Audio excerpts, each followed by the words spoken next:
This episode of the CyberWire is made possible in part by Collide. Collide is an endpoint security solution that uses the most powerful untapped resource in IT, end users. Collide notifies your team via Slack when their devices are insecure and gives them step-by-step instructions to solve the issue. For IT admins, Collide provides a single dashboard that lets you monitor your entire fleet, whether they're running on Mac, Windows, or Linux. That visibility makes it easy to prove compliance to auditors. You can meet your compliance goals by putting users first. Visit collide.com/CyberWire Daily to find out how.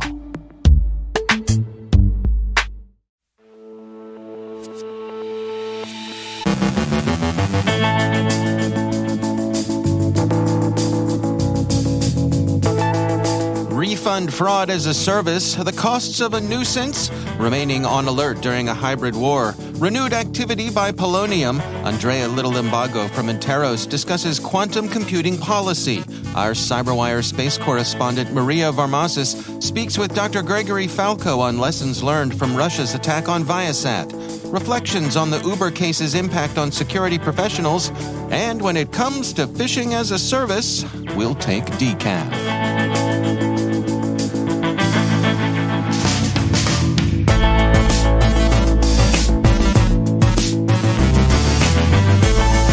From the CyberWire studios at Data Tribe, I'm Dave Bittner with your CyberWire summary for Wednesday, October 12, 2022.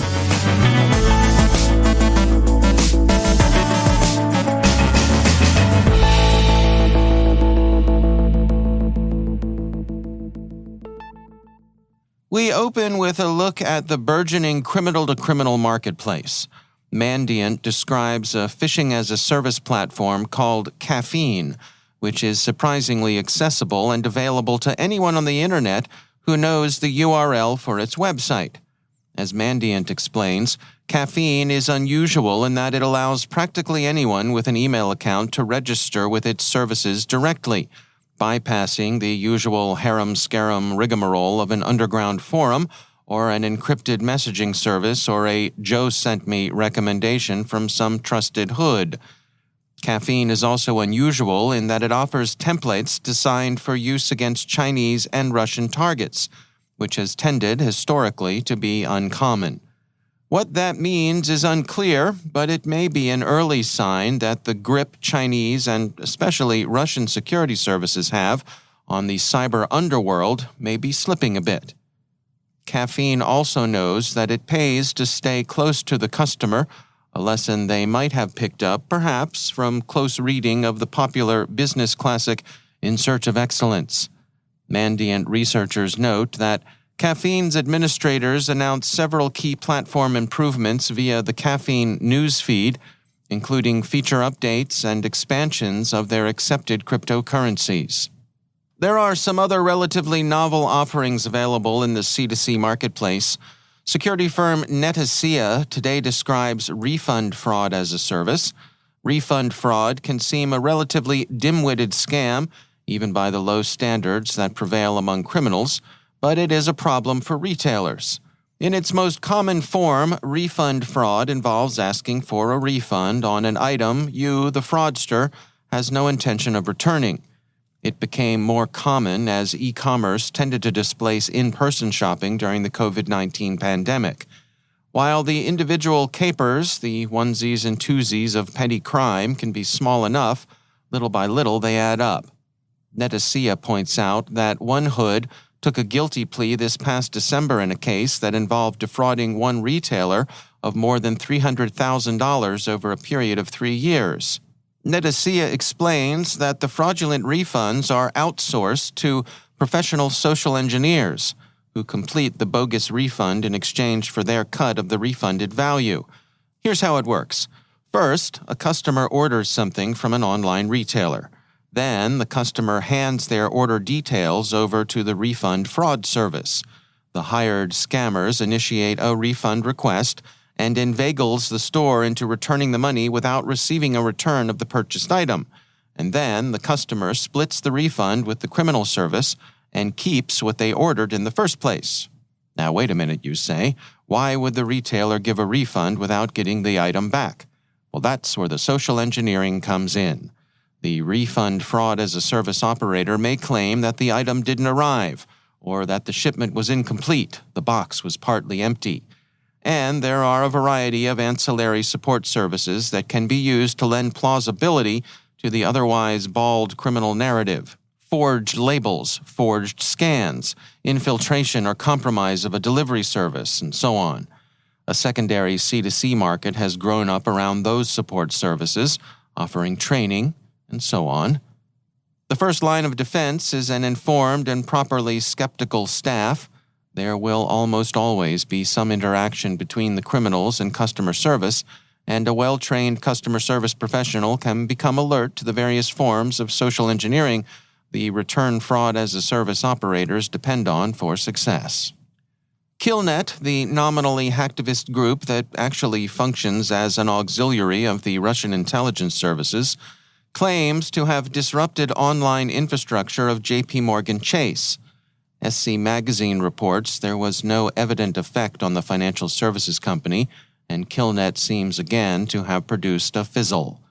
The announced attack comes a day after Killnet succeeded in briefly disrupting some public-facing websites at U.S. airports. Even such low-grade nuisance-level activity exacts a certain cost on its targets. The Wall Street Journal points out that affected organizations still have to defend, investigate, and communicate their response, even when the attack has a negligible effect. As sabotage of the Nord Stream pipelines and German railroad communication networks remains under investigation, the Telegraph reports NATO has warned that sabotage could trigger the Atlantic Alliance's Article 5, the collective defense agreement under which an attack on one member is regarded as an attack on all of them. In the U.S., according to the Voice of America, U.S. officials cautioned against complacency. While Killnet's recent DDoS attempts have had negligible effect, organizations shouldn't rule out the possibility of major crippling Russian cyber attacks. There's also some activity on the more traditional cyber espionage front. ESET researchers outline recent activity against Israeli targets by Polonium, an Iranian-controlled threat actor that operates from Lebanon. Controlled by Iran's Ministry of Intelligence and Security, Polonium is a cyber espionage operation that specializes in backdooring its targets to extract information and maintain persistence.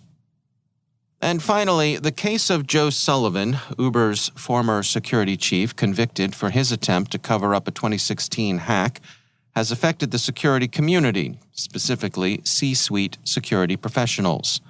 The Record by Recorded Future reports that CISOs now fear that CISO scapegoating may become more commonplace after the verdict, and this may prompt more preemptive whistleblowing from CISOs, since, of course, no one wants a sabbatical in the correctional system. On the other hand, Security InfoWatch points out that CSOs have long been ripe for scapegoating. They quote Bob Hayes, managing director of the Security Executive Council and former CSO of Georgia Pacific and 3M, as stating, "I don't think this is anything new. I just think it is a high-visibility incident with a different twist." He suggests that CISOs and CSOs should treat the case as a learning opportunity and go forth and do better. So should we all.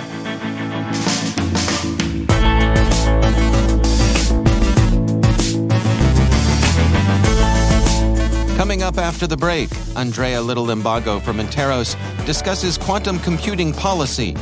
Our CyberWire space correspondent Maria Varmazis speaks with Dr. Gregory Falco on lessons learned from Russia's attack on Viasat. Stay with us.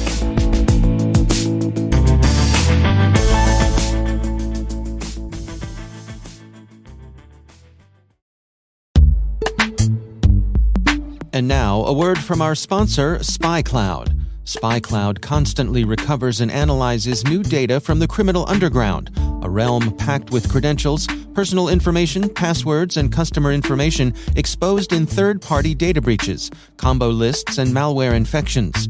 With SpyCloud, you now have access to this data that historically has not been available and can take preventative efforts to defend your business against costly cyber attacks and hard-to-detect fraud that can negatively impact your bottom line and brand reputation. Visit spycloud.com/cyberwire to learn how to make recaptured data your best defense. That's spycloud.com/cyberwire. And we thank SpyCloud for sponsoring our show.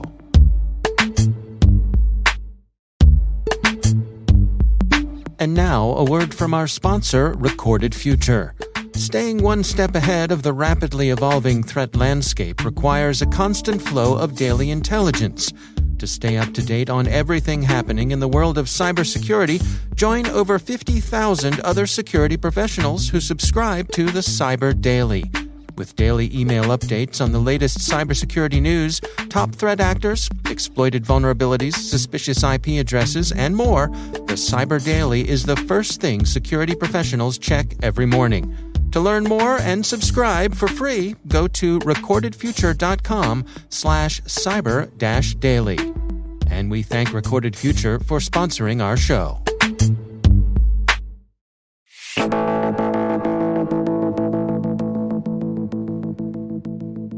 Russia's attack on satellite provider Viasat was certainly one of the more interesting cyber elements of Russia's hybrid war against Ukraine. Our CyberWire space correspondent Maria Varmazis checked in with Dr. Gregory Falco for lessons learned from the attack. One of Russia's opening salvos in its war against Ukraine was its attack against the Viasat KA-SAT network.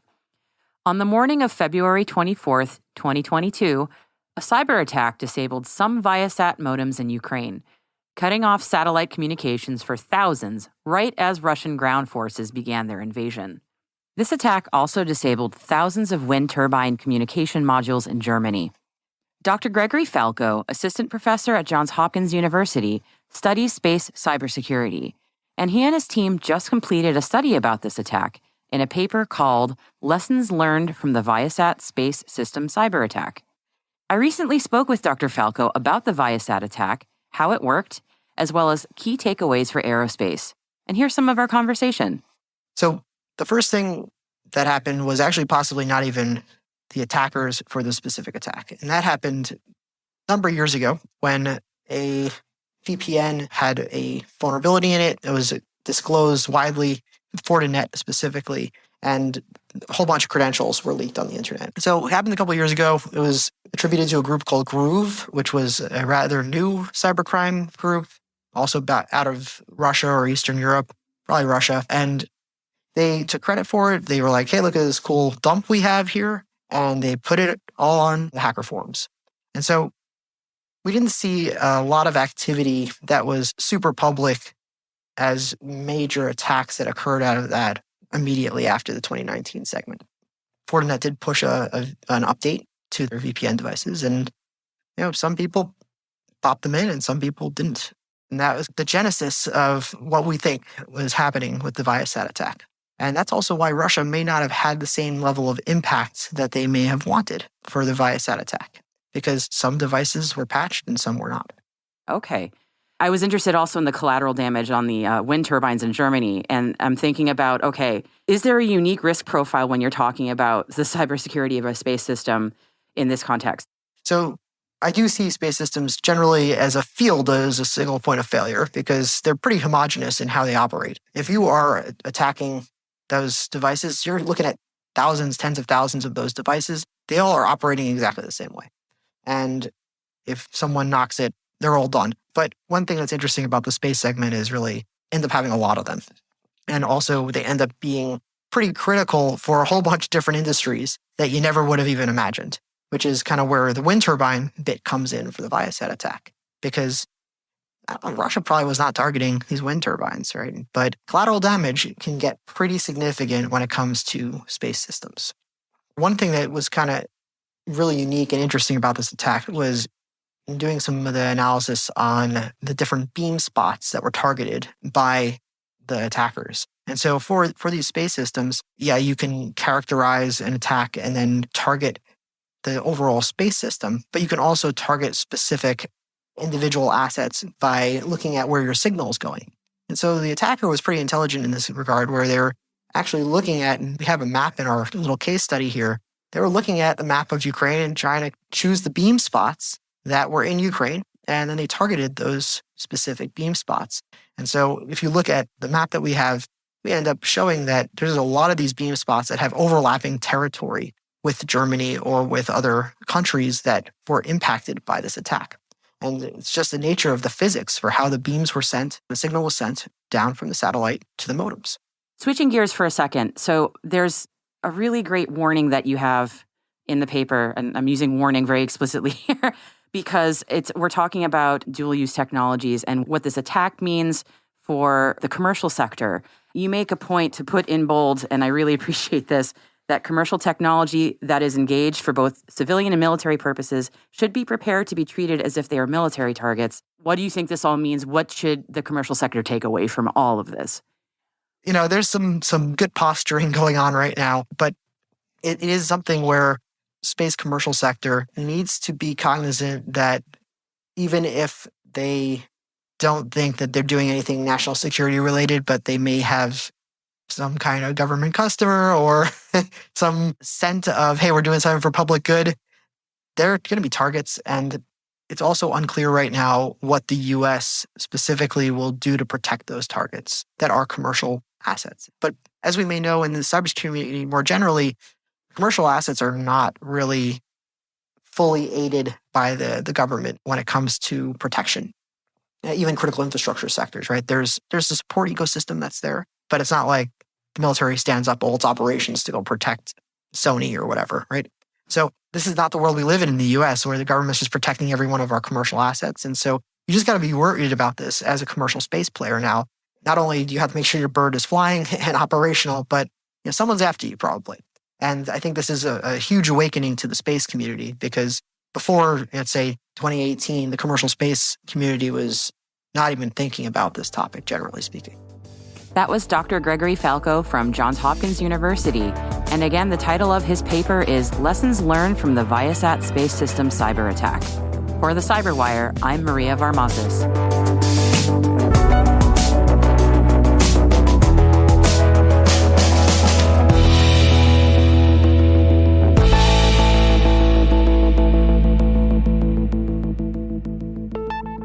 And joining me once again is Andrea Little Limbago. She is Senior Vice President for Research and Analysis at Interos. Andrea, it's always great to have you back on the show. I've been talking to some folks recently about some of the technical aspects of quantum computing and sort of the horizon for where we are on that. But I know you've been tracking, there's been some movement when it comes to policy in quantum. What sort of things have caught your eye? Yeah, and thanks for having me, Dave. It's interesting to see what's going on with quantum right now. The tech discussions on it have dominated, and that's to be understood. It's a nascent area with a lot of opportunity in there. But what's interesting is that just as nascent as a technology, policy is starting to actually look at what the roadmap might be for quantum. And so we saw earlier in May, the National Quantum Initiative.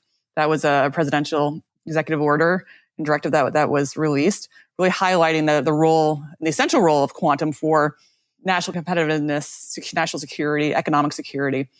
And so that was one of just really kicked off a series really over the last few months where we saw CISA also do a press release doing some guidance on how to prepare critical infrastructure for quantum computing in a world of quantum algorithms.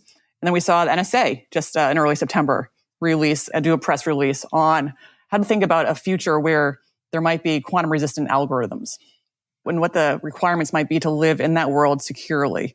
And the big concern for a lot of these on the policy side is how can we secure and to keep our data safe and maintain privacy at a time when there might be algorithms out there that can decrypt any of the general encryption that's out there. So there's a lot coming on. And I think we'll probably see more. I think it's a growing trend. Yeah, I mean, it's interesting, too, that I guess that we're seeing proactive measures here, that the policy isn't lagging in this case. Yeah, and I think that's what's especially interesting to me. I, for years, shown a chart where you see technology exponentially exploding and policy basically being a very flat line. And this is one of those cases where we're seeing policy is starting to try and get ahead of where the technology is going, basically racing to the puck. One, it's very interesting. It's an interesting policy shift. Ideally, something that will give us enough time to to put some thoughtful considerations into it instead of being reactive. And so it's a much, I think it's a really good harbinger of a more of a proactive policy when it comes to technological innovation. So I'm hopeful on that.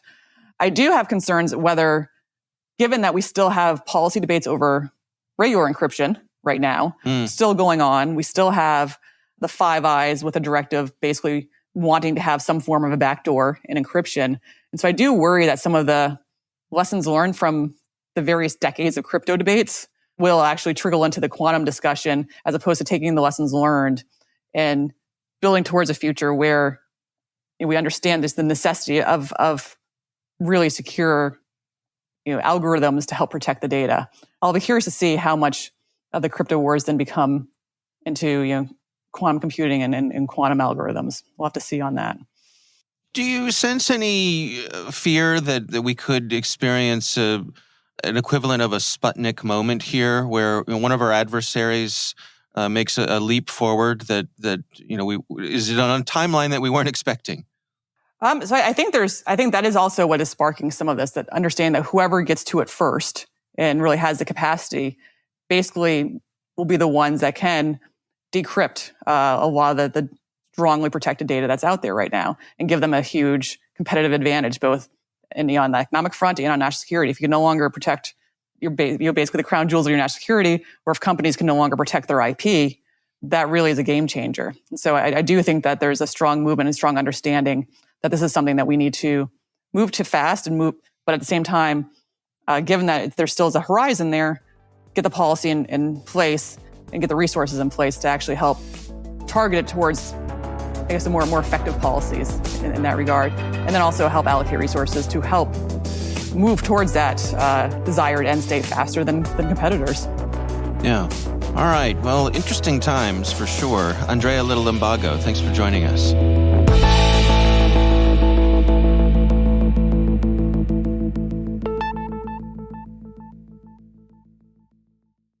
We want to thank our sponsor, Keeper Security, for helping make this episode possible. Keeper is the world's most secure password manager for organizations.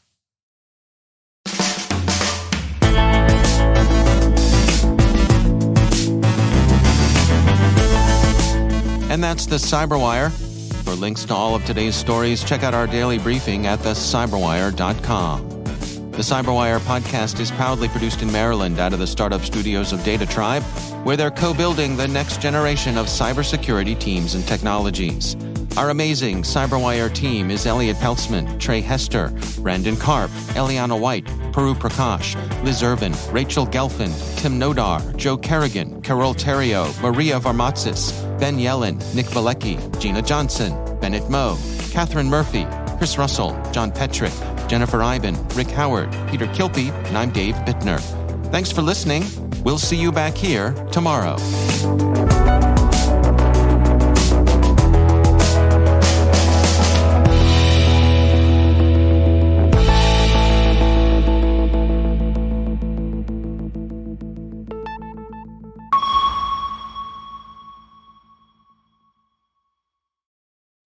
MISI, the Maryland Innovation and Security Institute, is hosting Cyber Saturday focused on industrial control systems October 15, 2022 at their headquarters facility in Columbia, Maryland. They invite all students in 6th grade through college sophomores interested in learning about cybersecurity, ICS, SCADA, penetration testing, software development, and more for a fun-filled day of hands-on exercises and activities.